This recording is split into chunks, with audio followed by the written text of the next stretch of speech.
Je m'appelle Lucille Couronné, je suis chercheuse dans le laboratoire du professeur Hermine à l'Institut Imagine. Je suis également médecin hématologue, j'ai une formation initialement de pédiatre et donc actuellement mon activité se partage entre mon activité clinique dans le service d'hématologie adulte à l'hôpital Necker et mon activité de recherche ici dans le laboratoire. Donc moi, mon domaine de recherche, c'est essentiellement les lymphomes T. Donc les lymphomes T sont des proliférations de lymphocytes qui se situent essentiellement dans les ganglions. Je m'intéresse plus particulièrement à certains sous-types de lymphomes T. Et dans le cadre de mon projet de recherche, l'entité d'intérêt est ce qu'on appelle le lymphome de type NKT, qui est un lymphome très rare, qui se situe surtout au niveau de la sphère ORL et qui, pour l'instant, n'est pas encore très bien compris sur le plan de la physiopathologie.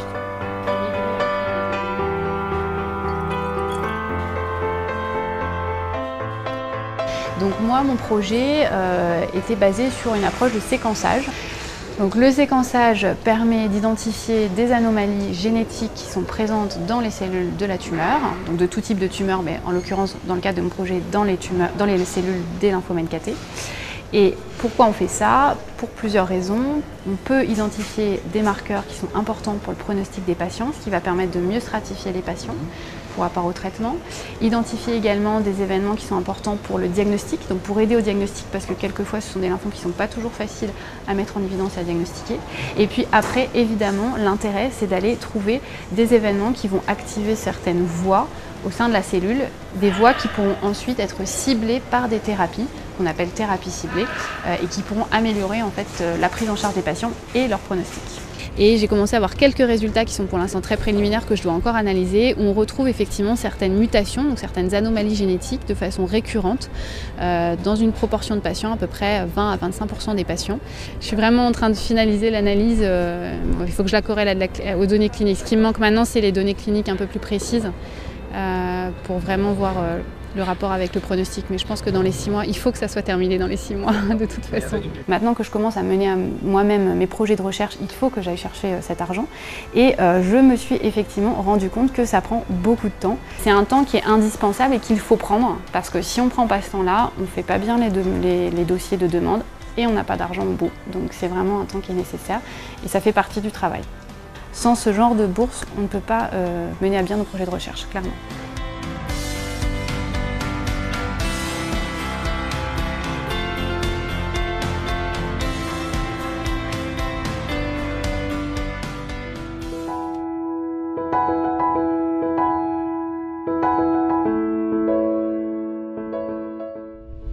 Donc la motivation pour postuler à la bourse de France Lymphome Espoir, c'était une motivation d'équipe, puisqu'on avait déjà l'expérience d'une activité yoga développée chez les patients en chambre stérile pour des leucémies et des greffes. Et il nous était apparu intéressant de pouvoir faire bénéficier encore plus largement les patients du service, et notamment les patients atteints de lymphome, de cette activité développée par Caroline Jean, professeure de yoga, donc de manière très professionnelle, pour les faire accéder, je dirais, à une autre dimension de leur prise en charge. Faire la même chose, mais inspire et expire uniquement par les narines, de façon à aller dans le sens de ralentir la respiration et allonger le souffle. L'idée étant que si l'expiration se prolonge et qu'elle est un peu plus longue que le temps de l'inspire, ça vient calmer les pensées, ça vient calmer le mental. Donc on agit vraiment sur le système nerveux parasympathique, on essaye d'amener de la détente au fur et à mesure. Beaucoup des patients que j'ai rencontrés à l'hôpital n'avaient jamais pratiqué les séances, n'avaient jamais pratiqué le yoga. Et aujourd'hui, ces patients souhaitent continuer. Donc à l'issue de leur séjour hospitalier, les patients s'inscrivent à des cours de yoga. J'ai de beaux témoignages qui indiquent que les patients se sont inscrits à la sortie dans des cours de yoga collectifs à l'extérieur. Donc même si la bourse n'est que temporaire et s'il faut trouver aujourd'hui des moyens de poursuivre cette activité, c'est quand même une nouveauté, un vécu très positif, encore une fois, des patients et des équipes. Et ce projet, je pense, va vivre parce qu'on a vu que c'était possible et parce qu'on a vu que c'était très positif. Donc sans bourse, je pense que ça aurait été une opportunité manquée. Sur le moment, oui, je trouve ça très agréable. Pour moi, c'est nouveau parce que j'avais jamais fait de yoga et ça fait un moment que je voulais en faire, mais c'est l'occasion. Mais c'est bien, en plus c'est bien proposé, bien amené, donc voilà, c'est très bien. Donc pour moi, ça convient. Les témoignages que j'ai sont encore une fois très très bons. Les patients, malgré la fatigue, malgré le manque d'énergie, font tous les jours et ont envie de faire ça tous les jours. Je crois qu'on se doit de faire ça. On apporte ainsi aux patients l'espoir de combattre mieux cette maladie et d'aider plus de patients à s'en sortir, mieux vivre leur parcours.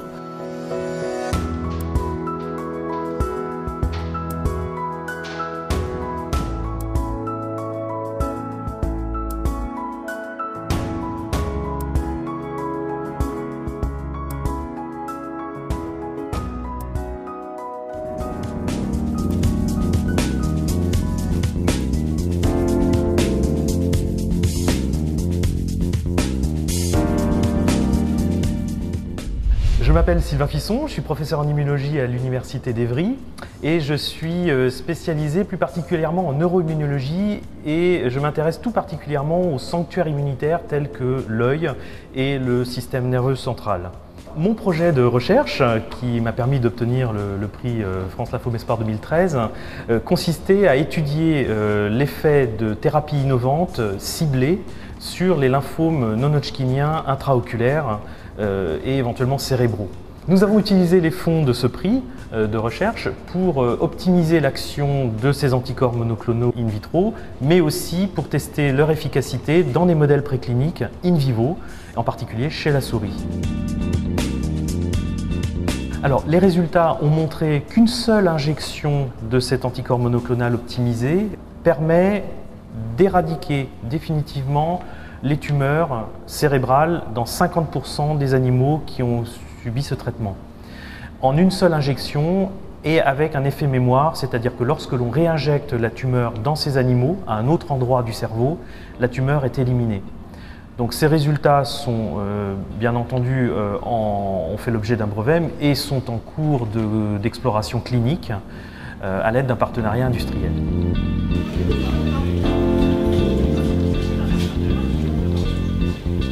Les fonds privés et associatifs sont très importants aujourd'hui dans la recherche fondamentale ou translationnelle parce qu'ils sont un complément indispensable pour la réalisation de nos projets de recherche, sachant que les fonds récurrents émanant du ministère sont très minimes par rapport à nos besoins.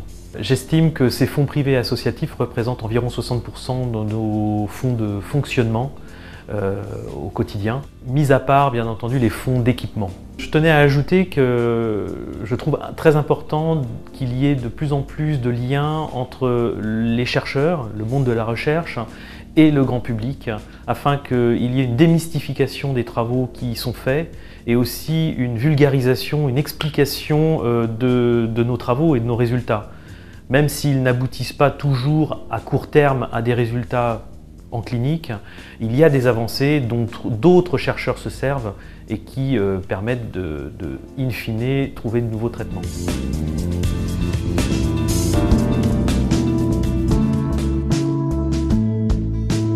Je m'appelle Roch Houot, je suis médecin-chercheur dans le service d'hématologie clinique du CHU de Rennes et à l'unité INSERM U917 qui travaille sur le lymphome et son micro-environnement.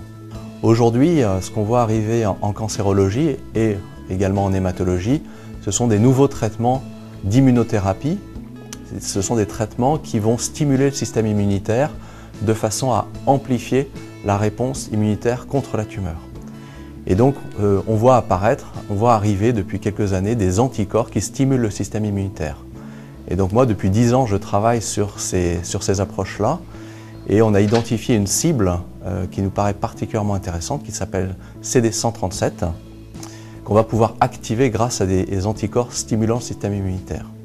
Et donc l'objet du projet qu'on a soumis à France Lymphome Espoir, c'était de caractériser les cellules immunitaires qui exprimaient cette cible pour mieux comprendre le mécanisme d'action de ces anticorps qui stimulent le système immunitaire.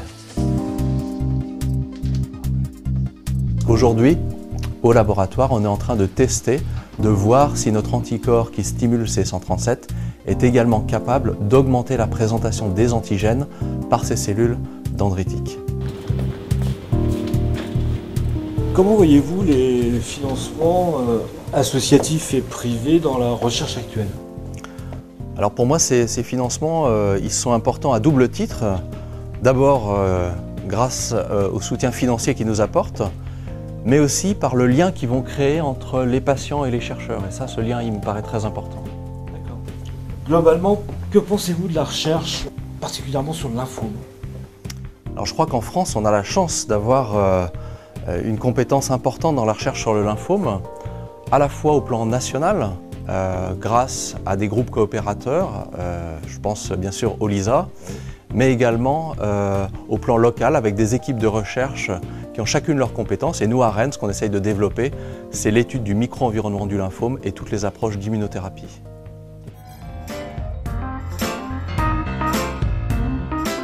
Donc, je suis le docteur Fabrice Jardin, je suis chef du département d'hématologie clinique du centre Henri Becquerel à Rouen. Et donc nous avons pu bénéficier d'une bourse de recherche France Lymphome Espoir qui concerne la sarcopénie dans les lymphomes. Le projet qui a obtenu un financement grâce à France Lymphome Espoir est le projet Sarcopénie. Ce projet avait pour objectif d'évaluer la fonte de la masse musculaire en cours de traitement.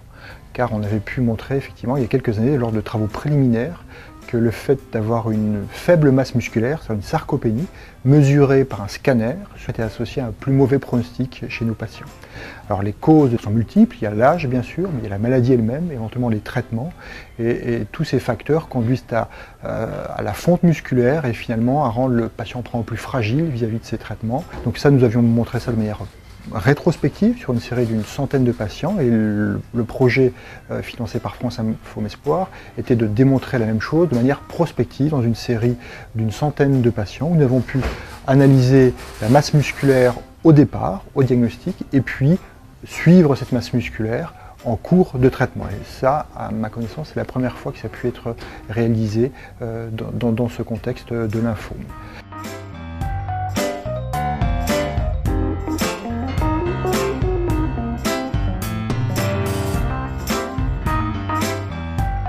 Afin d'aboutir à ce projet, on a développé des logiciels spécifiques d'analyse d'images qui permettent de mesurer de manière semi-automatique la surface musculaire à un endroit donné du corps, en l'occurrence par une coupe passant par la troisième vertèbre lombaire, de rapporter cette surface à la taille et au sexe du patient, nous permettant de définir s'il y a ou non une sarcopénie.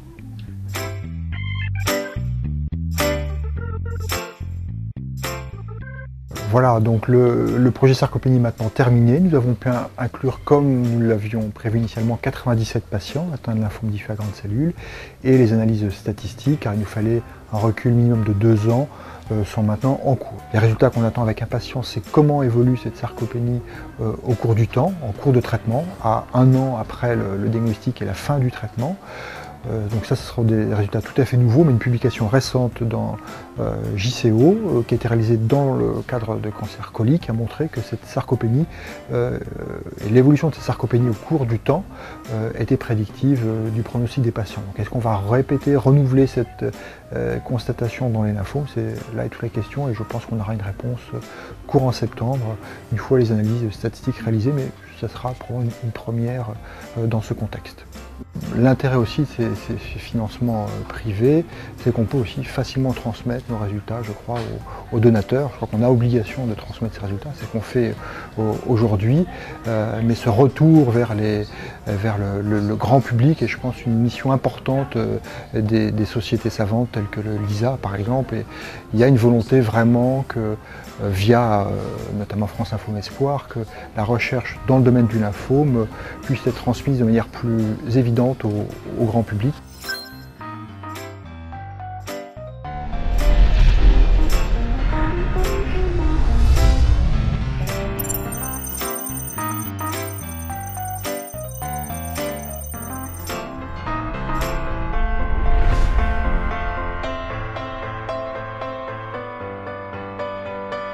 Bertrand Naège, je suis le directeur de recherche à l'INSERM. Donc je dirige ce groupe au Centre d'immunologie de Marseille-Luminy où nous sommes actuellement. Donc aujourd'hui, je représente Sandrine Rouland, qui est la personne qui a reçu le prix FLE. Donc Sandrine est chercheure dans mon laboratoire. Et donc actuellement, Elle est aux États-Unis pour une durée d'1 an sur une bourse Marie Curie européenne, suite aux travaux qui ont démarré grâce à la bourse FLE. Pourquoi il est aussi important d'obtenir des bourses de recherche? C'est toujours important d'avoir des financements, parce que la recherche, on en parlera peut-être, mais devient de plus en plus coûteuse. Donc ça, c'est la première chose. La deuxième chose, c'est évidemment un prix, c'est une récompense, une récompense personnelle pour la personne qui l'obtient, mais en fait, c'est une récompense pour l'ensemble de l'équipe. Et ça, c'est quelque chose qui est quand même très satisfaisant. Et c'est aussi un moyen, notamment à travers des bourses d'associations telles que la vôtre, de communiquer. Et on a vu sur les années qui ont suivi la mise en place de cette bourse, l'obtention et tout l'échange qu'il y a eu entre notre laboratoire et France Info Espoir, à quel point ça a été important finalement d'initier ce contact. Donc je dirais l'émergence d'un point de vue de la prise de risque sur des projets, la reconnaissance et surtout la communication, le contact. Super important.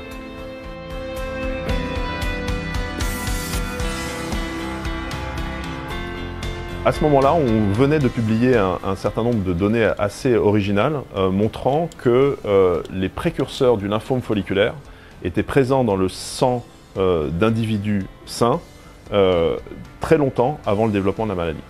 Donc la question qu'on s'est posée à ce moment-là, c'était est-ce que finalement ces précurseurs-là qui étaient détectés grâce à la translocation 14-18, qui est la translocation phare dont on sait qu'elle est présente dans le lymphome folliculaire, peut représenter un biomarqueur du développement du lymphome folliculaire chez les individus très en amont du développement de leur lymphome.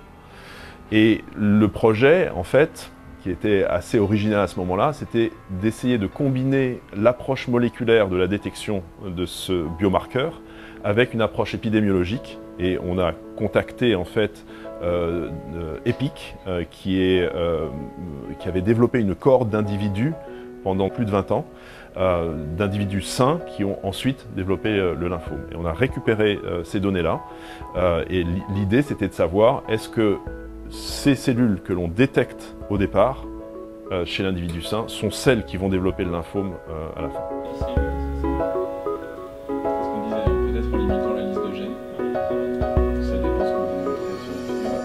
Donc à la suite de ça, les résultats qu'on a obtenus sont oui, mais pas pour tout le monde.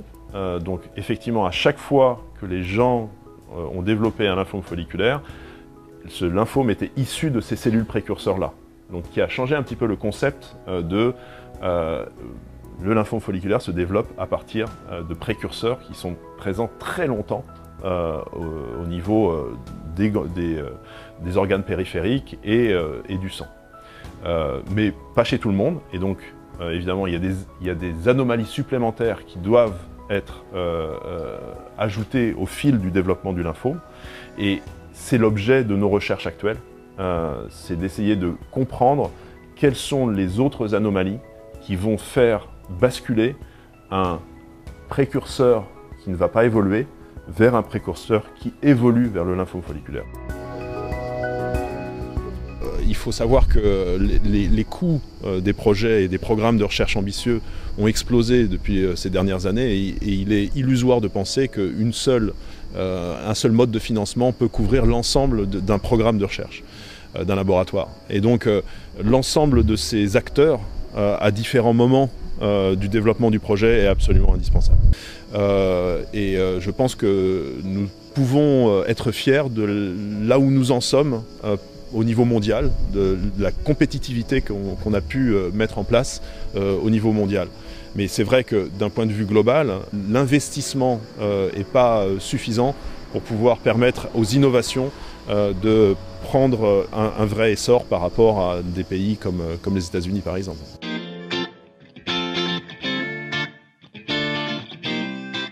Je suis Nathalie André, je suis chargée de la maison d'information en santé à l'hôpital Saint-Louis, et qui consiste à être une plateforme de ressources sur le cancer, toutes les pathologies, que ce soit en hémato ou en oncologie, qui sont traitées dans notre hôpital.